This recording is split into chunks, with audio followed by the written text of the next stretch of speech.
2015. Tests 1 to 4.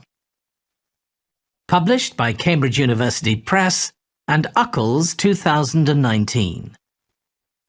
This recording is copyright. Test 1. You will hear a number of different recordings and you will have to answer questions on what you hear. There will be time for you to read the instructions and questions, and you will have a chance to check your work. All the recordings will be played once only. The test is in 4 sections. At the end of the test, you will be given 10 minutes to transfer your answers to an answer sheet.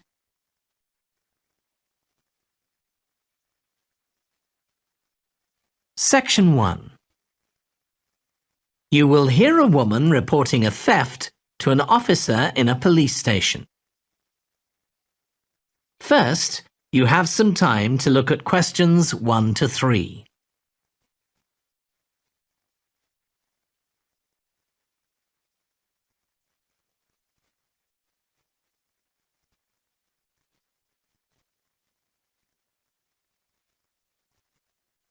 You will see that there is an example that has been done for you. On this occasion only, the conversation relating to this will be played first.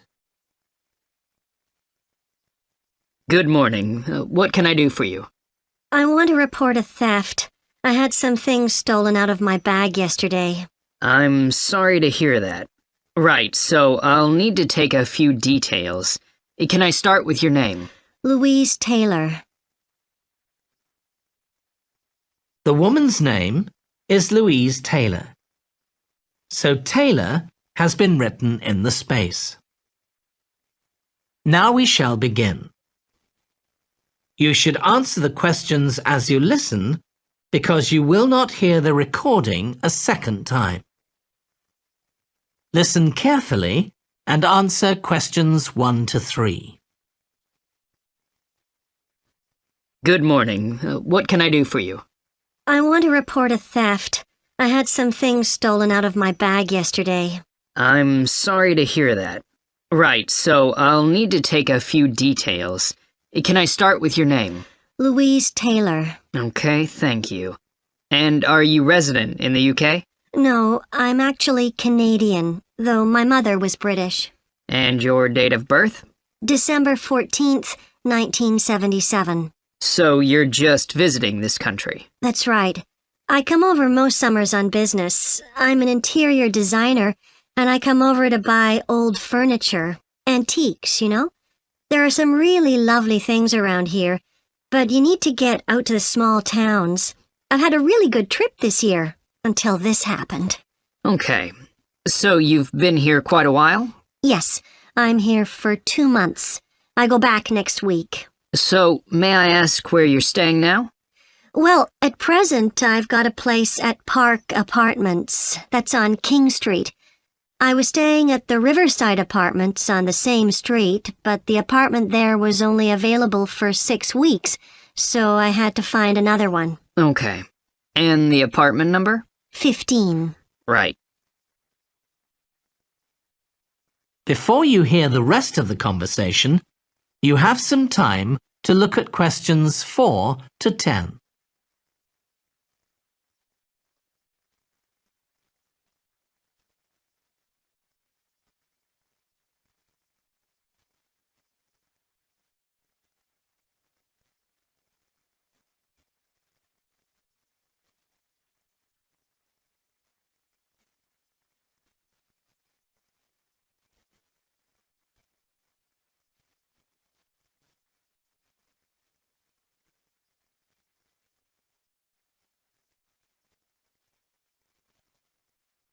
Now listen and answer questions 4 to 10. Now, I need to take some details of the theft. So, you said you had some things stolen out of your bag? That's right. And were you actually carrying the bag when the theft took place? Yes. I really can't understand it. I had my backpack on, and I went into a supermarket to buy a few things, and when I opened it up, my wallet wasn't there. And what did your wallet have in it? Well, fortunately, I don't keep my credit cards in that wallet. I keep them with my passport in an inside compartment in my backpack, but there was quite a bit of cash there. About £250 sterling, I should think. I withdrew £300 from my account yesterday, but I did a bit of shopping, so I must have already spent about £50 of that. Okay. At first I thought, oh, I must have left the wallet back in the apartment. But then I realized my phone had gone as well. It was only a week old, and that's when I realized I'd been robbed. Anyway, at least they didn't take the keys to my rental car. Yes. So you say the theft occurred yesterday? Yes. So that was September the 10th? And do you have any idea at all of where or when the things might possibly have been stolen? Well, at first I couldn't believe it because the bag had been on my back ever since I left the apartment after lunch. It's just a small backpack, but I generally use it when I'm traveling because it seems safer than a handbag. Anyway, I met up with a friend, and we spent a couple of hours in the museum.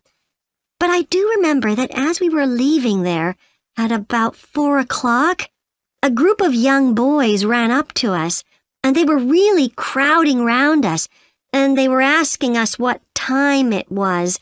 Then, all of a sudden, they ran off. Can you remember anything about them? The one who did most of the talking was wearing a t-shirt with a picture of something.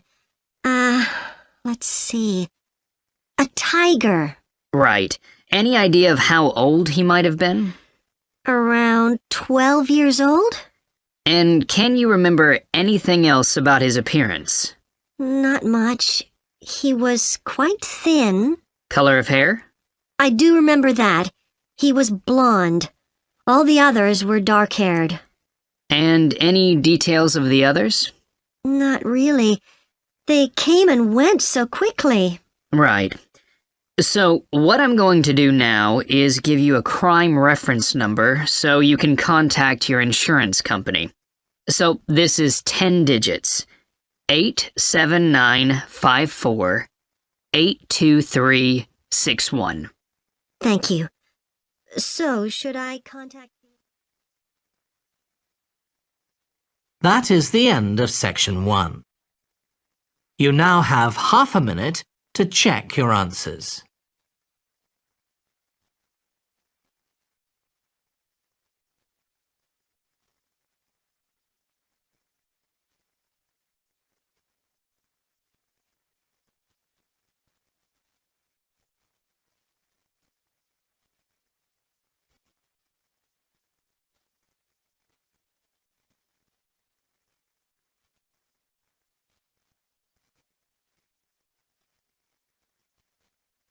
Now turn to section 2.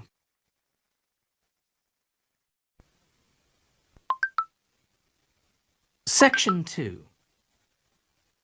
You will hear a manager giving a welcome talk to a group of apprentices who are starting their training at the company.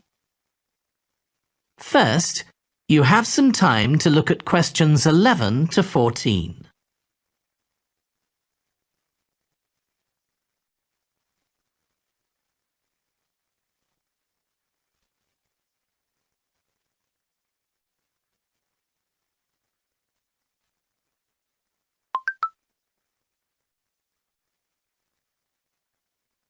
Now listen carefully and answer questions 11 to 14. Good morning, everyone. My name's Janet Parker, and I'm the Human Resources Manager. We're very happy to welcome you to your new apprenticeship. I hope that the next 6 months will be a positive and enjoyable experience for you. I'd like to start with some general advice about being an apprentice. Most of you have very little or no experience of working for a big organisation, and the first week or so may be quite challenging. There will be a lot of new information to take in, but don't worry too much about trying to remember everything. The important thing is to check with someone if you're not sure what to do. You'll find your supervisor is very approachable and won't mind explaining things or helping you out. You're here to learn, so make the most of that opportunity. You'll be spending time in different departments during your first week, so make an effort to talk to as many people as possible about their work. You'll make some new friends and find out lots of useful information. As well as having a supervisor, you'll each be assigned a mentor. This person will be someone who's recently completed an apprenticeship, and you'll meet with them on a weekly basis. Their role is to provide help and support throughout your apprenticeship. Of course, this doesn't mean they'll actually do any of your work for you. Instead, they'll be asking you about what goals you've achieved so far, as well as helping you to identify any areas for improvement. You can also discuss your more long-term ambitions with them as well. Before you hear the rest of the talk, you have some time to look at questions 15 to 20.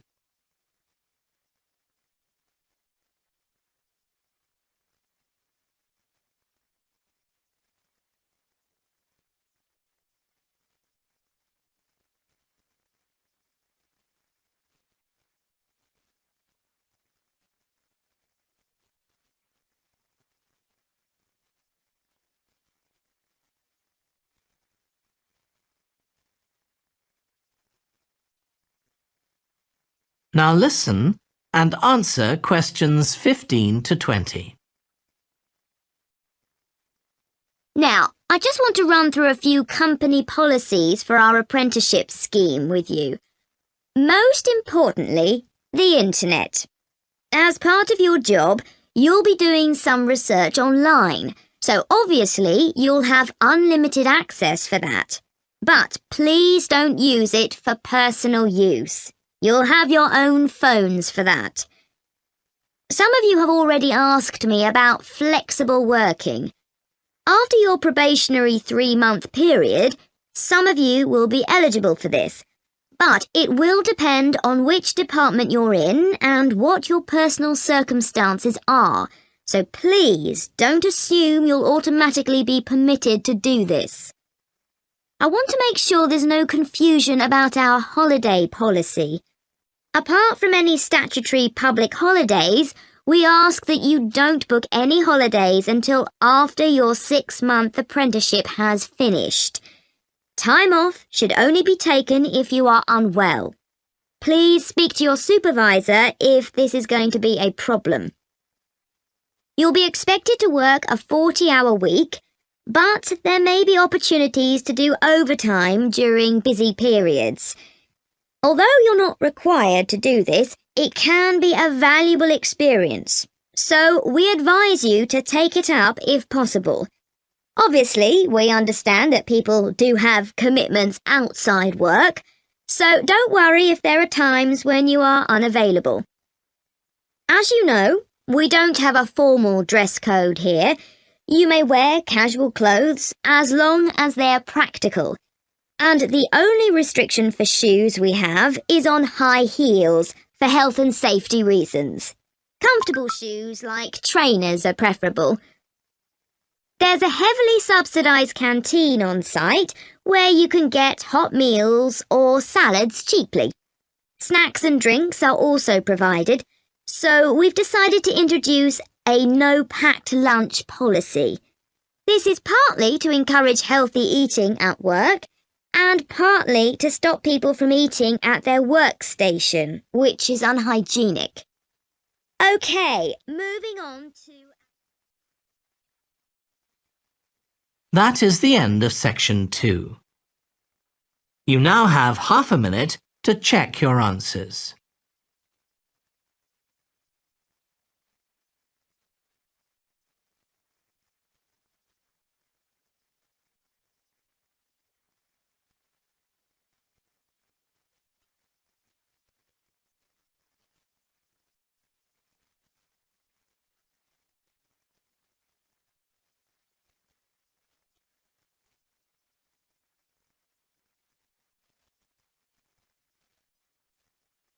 Now turn to Section 3.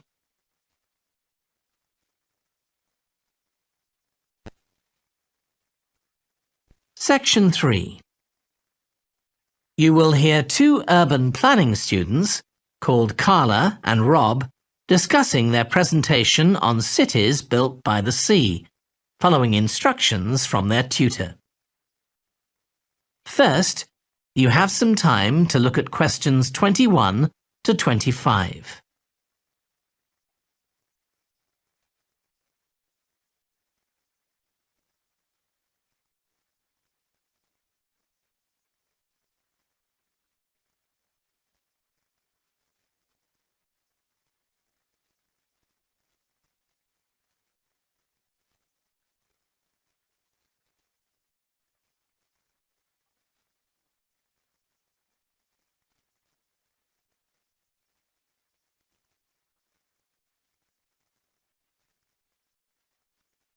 Now listen carefully and answer questions 21 to 25. Okay, so what I'd like you to do now is to talk to your partner about your presentations on urban planning. You should have done most of the reading now, so I'd like you to share your ideas and talk about the structure of your presentation and what you need to do next. Okay, Rob, I'm glad we chose quite a specific topic. Cities built next to the sea. It made it much easier to find relevant information. Yeah, and cities are growing so quickly. I mean, we know that more than half the world's population lives in cities now. Yeah, though that's all cities, not just ones on the coast. But most of the biggest cities are actually built by the sea. I'd not realised that before. Nor me. And what's more, a lot of them are built at places where rivers come out into the sea, but apparently this can be a problem. Why? Well, as the city expands, agriculture and industry tend to spread further inland along the rivers, and so agriculture moves even further inland up the river. That's not necessarily a problem, except it means more and more pollutants are discharged into the rivers. So these are brought downstream to the cities? Right. Did you read that article about Miami on the east coast of the USA? No. Well, apparently back in the 1950s, they built channels to drain away the water in case of flooding. Sounds sensible? Yeah, they spent quite a lot of money on them, but what they didn't take into account was global warming. So they built the drainage channels too close to sea level, and now sea levels are rising, they're more or less useless. If there's a lot of rain, the water can't run away. There's nowhere for it to go. The whole design was faulty. So what are the authorities doing about it now? I don't know. I did read that they're aiming to stop disposing of wastewater into the ocean over the next 10 years. But that won't help with flood prevention now, will it? No, really, they just need to find the money for something to replace the drainage channels in order to protect against flooding now. But in the long term, they need to consider the whole ecosystem. Right. Really though, coastal cities can't deal with their problems on their own, can they? I mean, they've got to start acting together at an international level instead of just doing their own thing. Absolutely. The thing is, everyone knows what the problems are, and environmentalists have a pretty good idea of what we should be doing about them, so they should be able to work together to some extent. But it's going to be a long time before countries come to a decision on what principles they're prepared to abide by. Yeah, if they ever do. Before you hear the rest of the discussion, you have some time to look at questions 26 to 30.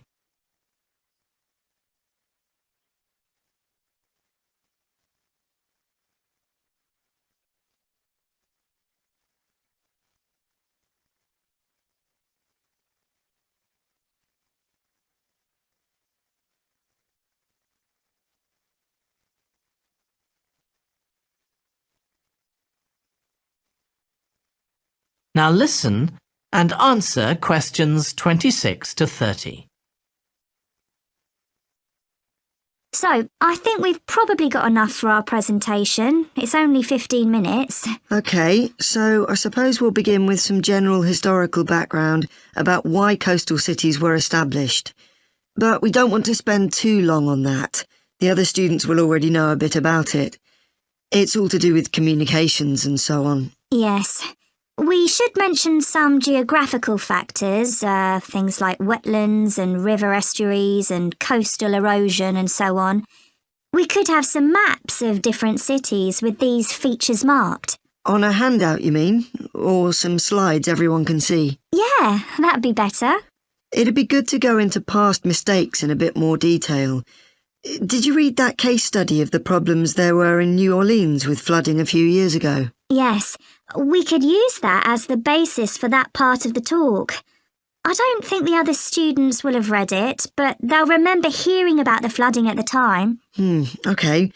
So that's probably enough background. So then we'll go on to talk about what action's been taken to deal with the problems of coastal cities. Okay. What else do we need to talk about? Maybe something on future risks, looking more at the long term if populations continue to grow? Yeah, we'll need to do a bit of work there. I haven't got much information, have you? No, we'll need to look at some websites. Shouldn't take too long. Okay. And I think we should end by talking about international implications. Maybe we could ask people in the audience.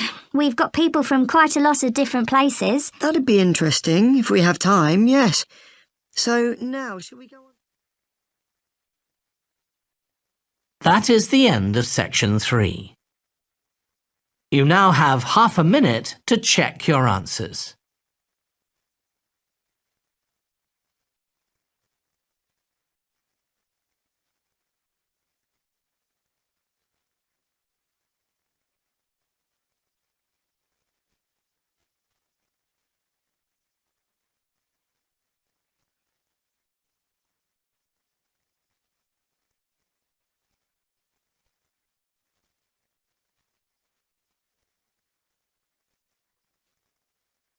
Now turn to section 4.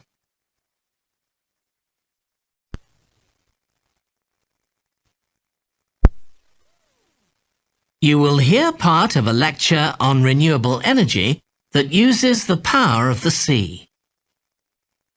First, you have some time to look at questions 31 to 40.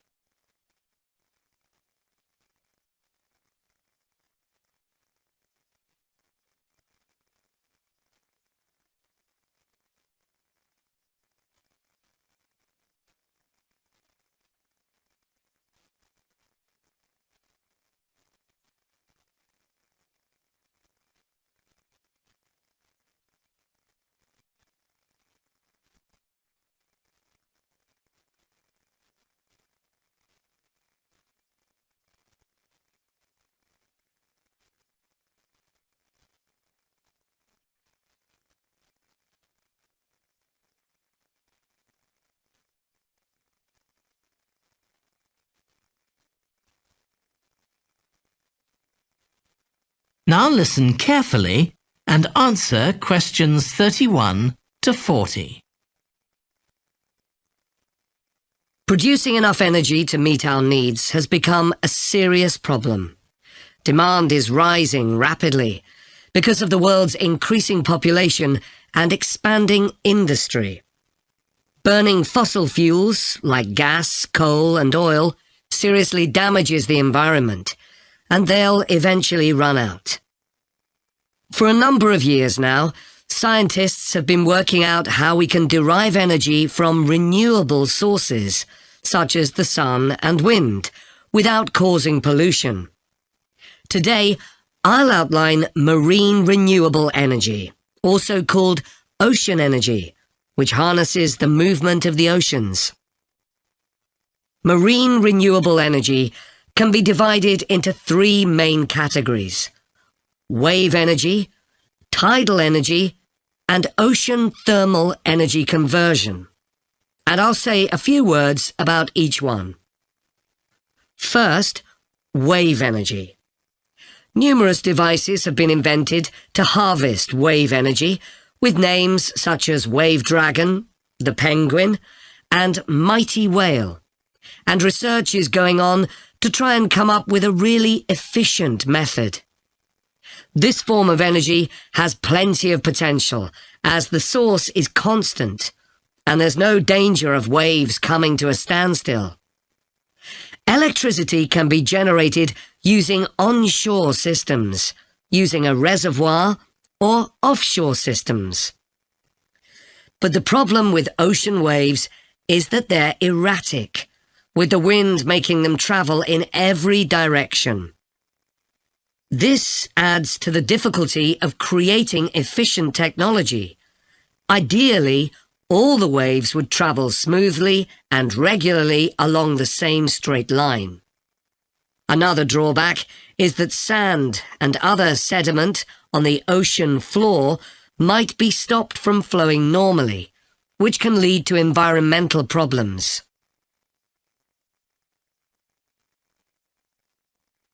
The second category of marine energy that I'll mention is tidal energy. One major advantage of using the tide rather than waves as a source of energy is that it's predictable. We know the exact times of high and low tides for years to come. For tidal energy to be effective, the difference between high and low tides needs to be at least 5 meters. And this occurs naturally in only about 40 places on Earth. But the right conditions can be created by constructing a tidal lagoon, an area of seawater separated from the sea. One current plan is to create a tidal lagoon on the coast of Wales. This will be an area of water within a bay at Swansea, sheltered by a U-shaped breakwater, or dam, built out from the coast. The breakwater will contain 16 hydro turbines, and as the tide rises, water rushes through the breakwater, activating the turbines, which turn a generator to produce electricity. Then, for 3 hours as the tide goes out, the water is held back within the breakwater, increasing the difference in water level until it's several meters higher within the lagoon than in the open sea. Then, in order to release the stored water, gates in the breakwater are opened. It pours powerfully out of the lagoon, driving the turbines in the breakwater in the opposite direction and again generating thousands of megawatts of electricity. As there are 2 high tides a day, this lagoon scheme would generate electricity 4 times a day, every day, for a total of around 14 hours in every 24, and enough electricity for over 150,000 homes. This system has quite a lot in its favour. Unlike solar and wind energy, it doesn't depend on the weather. The turbines are operated without the need for fuel, so it doesn't create any greenhouse gas emissions, and very little maintenance is needed. It's estimated that electricity generated in this way will be relatively cheap, and that manufacturing the components would create more than 2,000 jobs, a big boost to the local economy. On the other hand, there are fears that lagoons might harm both fish and birds, for example by disturbing migration patterns and causing a build-up of silt, affecting local ecosystems. There are other forms of tidal energy, but I'll go on to the third category of marine energy, ocean thermal energy conversion. This depends on there being a big difference in temperature between surface water and the water a couple of kilometres below the surface, and this occurs in tropical coastal areas. The idea is to bring cold water up to the surface using a submerged pipe. The concept dates back to 1881, when... That is the end of section 4. You now have half a minute to check your answers.